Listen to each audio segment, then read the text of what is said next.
শুভ সকাল বন্ধুরা, কেমন আছেন সবাই? পাপিয়াস কিউলিনারি আর্ট অ্যান্ড ব্লগের নতুন আরেকটি পর্বে আপনাদের সবাইকে স্বাগতম। সকালবেলা চলে এসেছি বারান্দাতে। আসলে এই গাছটা নতুন কিনেছি, তবে বেশি ফুল ফোটে না। আসলে আমার বারান্দাতে তেমন একটা রোদ পায় না, বিকেলবেলা একটু রোদ আসে। আর এই পর্তুলিকা ফুলে প্রচুর রোদের প্রয়োজন হয়, এজন্য তেমন একটা ফুল ফোটে না। তো সকালবেলা ঘুম থেকে উঠে চা নাস্তা করে নিয়েছি।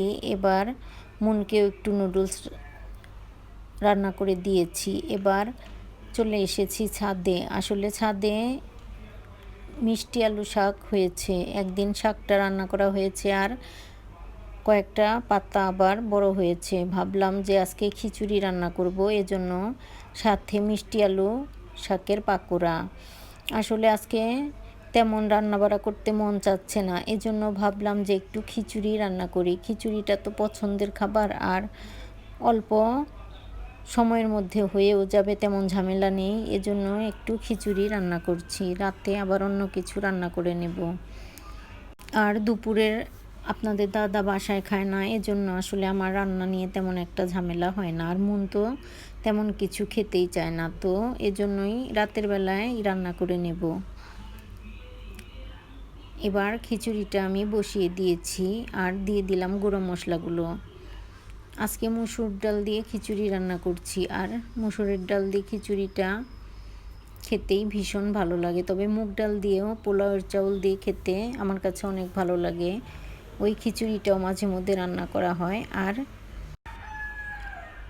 আর মসুর ডাল দিয়ে এই খিচুড়িটাই বেশিরভাগ সময় আসলে রান্না করা হয়। আসলে মন মুগ ডালের খিচুড়ি খেতে পছন্দ করে না। আগে তো খিচুড়ি খেতই না, ডাউলও খেত না, ইদানিং একটু খাওয়া শুরু করেছে। তবে মুগ ডাল দিয়ে খিচুড়ি রান্না করলে তেমন খেতে চায় না, এজন্য মসুর ডাল দিয়েই খিচুড়িটা রান্না করলাম।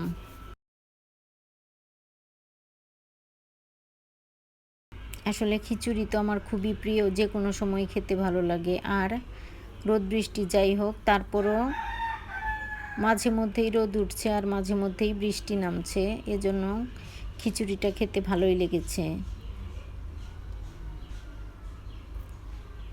এখন আসলে আকাশের ভাব বোঝা দায়, এই বৃষ্টি এই রোদ, রোদের মধ্যেই বৃষ্টি চলে আসে, কী যে অবস্থা আসলেই। তারপরও গরমটা খুবই পড়েছে, ভাদ্র মাসের গরম, একটুও গরম, বৃষ্টি হলেও একটুও গরম কমে না।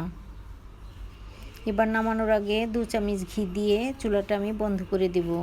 তো বন্ধুরা, আমার আজকের এই ভিডিওটা কেমন লাগলো অবশ্যই জানাবেন। যদি ভালো লাগে তবে একটা লাইক, কমেন্ট, শেয়ার করার অনুরোধ রইল। যারা ফেসবুক থেকে দেখছেন তাদেরকে অনুরোধ রইল আমার এই ফেসবুক পেজটি ফলো করার। আর যারা ইউটিউব থেকে দেখছেন তাদেরকে অনুরোধ রইল আমার ইউটিউব চ্যানেলটি সাবস্ক্রাইব করার। ভিডিওটি দেখার জন্য সবাইকে অসংখ্য ধন্যবাদ। আমার খিচুড়ি রান্না হয়ে গিয়েছে, এবার পাকোড়াটাও ভেজে নেব। আসলে নিজের গাছের শাক, নিজের গাছের সবজি, এগুলোর ভালো লাগা, ভালোবাসাটা অন্যরকম। আর যতটুকু গাছই হোক না কেন, যে কয়েকটা পাতাই হোক না কেন, এই পাতা দিয়ে পাকোড়ার টেস্ট অন্যরকম। তো এবার মিষ্টি আলু পাতার পাকোড়াগুলো আমি ভেজে নিয়েছি, গরম গরম খিচুড়ি আর সাথে পাকোড়া। আর মনের জন্য একটা জামা বানালাম। আমার সেলাই মেশিন নেই, তবে আমি হাতেই মাঝে মধ্যে জামা কাপড় একটু তৈরি করি। মনকে মাঝে মধ্যেই জামা বানিয়ে দিই, মন যখন চায়। আসলে এই লেসের জামাগুলো দেখতে ভীষণ ভালো লাগে, এজন্য এর আগেও মনকে আমি 2টো জামা বানিয়ে দিয়েছি।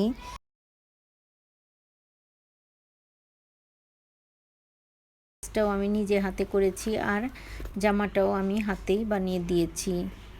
আসলে সেলাই মেশিন না থাকলেও আমি মাঝে মধ্যেই হাতে জামা কাপড় বানাই, তবে নিজের জন্য না, মনকেই বানিয়ে দিই।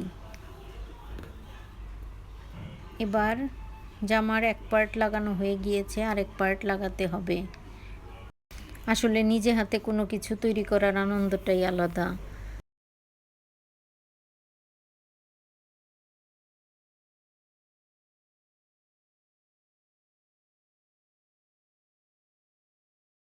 এবার মনকে একটু পরিয়ে দেখলাম, তবে 2 পাশে এখনও সেলাই করা হয়নি। 2 পাশের সেলাই এখনও করতে হবে। তাহলেই জামাটা হয়ে যাবে। আসলে খুবই সহজেই জামাগুলো তৈরি করা, তবে আসলে ইচ্ছা থাকাটাই আসল। ইচ্ছা থাকলে আসলে সবই সম্ভব। এবার বিকেলবেলা একটু বাইরে গিয়েছিলাম হাঁটতে, আর হাঁটার পথে যা যা পেয়েছি তাই নিয়ে আসলাম। বিশাল বড় একটা বিশাল বড় একটা করলা কিনেছি গাজর আর ধুন্দুল, আর ডাঁটাও কিনেছি। তবে ডাঁটাটা আসলে দেখালাম না, অনেক দিন ডাঁটা খাওয়া হয় না। ডাঁটা দিয়ে ডাউল, মাছ সব কিছুই খেতে ভীষণ ভালো লাগে। ডাঁটা আমার খুবই প্রিয়। আর আসার সময় আইসক্রিম খেতে খেতে আসলাম। তো এবার সন্ধ্যের পর একটু মালপোয়া পিঠা তৈরি করে নিচ্ছি। আসলে দুপুরবেলা খিচুড়ি আর পাকোড়া দিয়ে খাওয়া হয়েছে, এজন্য ভাবলাম একটু হালকা পাতলা কিছু বানাই। এবার মালপোয়াগুলো আমি সবগুলো ভেজে নিয়েছি। আসলে আজকের মালপোয়াগুলোর শেপ অদ্ভুত ধরনের হয়েছে। মন বলছে যে এগুলো মাছের মতো, রূপচাঁদা মাছের মতো হয়েছে মামুনি। আমিও দেখলাম আসলে অনেকটাই মাছের শেপে হয়ে গিয়েছে। আজকে কেমন যেন একটা, আজকে কি করে যে এমন শেপ হলো আমি নিজেও বুঝতে পারলাম না। তো যাই হোক, দেখতে খেতে ভীষণ ভালো হয়েছিল। তো বন্ধুরা, আজ এ পর্যন্তই। দেখা হবে নতুন কোনো ভিডিওতে। সে পর্যন্ত সবাই সুস্থ থাকবেন, ভালো থাকবেন।